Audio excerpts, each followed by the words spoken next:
A show described as heartwarming and humorous arrives at the DCPA today. It's called Erma Bombeck at Wit's End, based on the woman behind the wildly popular newspaper column by the same name. And we are so excited. We have actors Pam Sherman and director Mark Cuddy here with us to talk all about it. Thanks for coming on the show. Good morning. First, I need to acknowledge this, Mark. We understand you were here for the launch of the Denver Center Theater Company in 1979. Yeah, I was a child actor, Right, you know, right, a Christmas right. Carol at that time, you were 3. something like that. Exactly. I have been, so it's been 45 years later. Here That's I am. amazing. So you've been able to see a lot of changes. A lot of changes, terrific, and I love the theater company. I love what they're doing.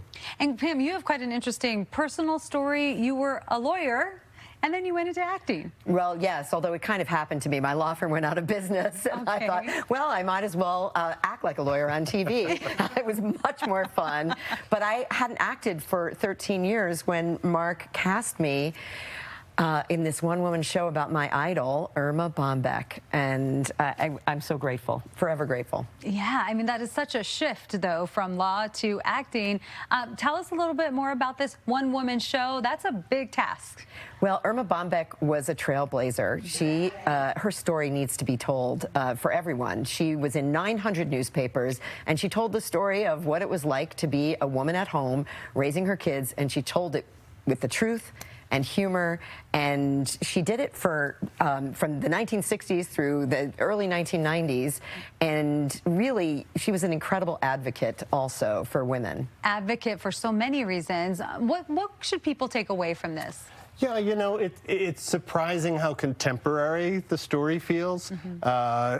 We all have mothers, so you see her in a house and dealing with the problems, but also being very frank and working from home. She worked remotely, you know, from her bedroom, typing on an ironing board, you know. I mean, this was before Zoom. Exactly. Yeah, so I think we get inspired of what she did, how she accomplished the most popular columnist bar none in America, and then she stood up, she used her platform for women.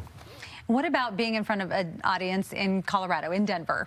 Well, I'm so lucky because this is our second time back at the Denver Center for the Performing Arts. And first of all, the audience is, I love when someone who doesn't know who she is comes and they're discovering her, but then I love when people are literally mouthing the columns, you know, back to me, you know, like a karaoke version of Bombeck. But they're enthusiastic, and what I love is that you come to the theater here. It's a beautiful thing, and we know that theater is a communal heartbeat, and we need to keep it going. So I'm just so excited to bring her story back to Denver. It sounds like such a great show. Thank you so much for coming on the show and telling us all about it. The show starts today, and it runs through September 22nd. We have more information about the show and tickets on our website. Just go to cbscolorado.com.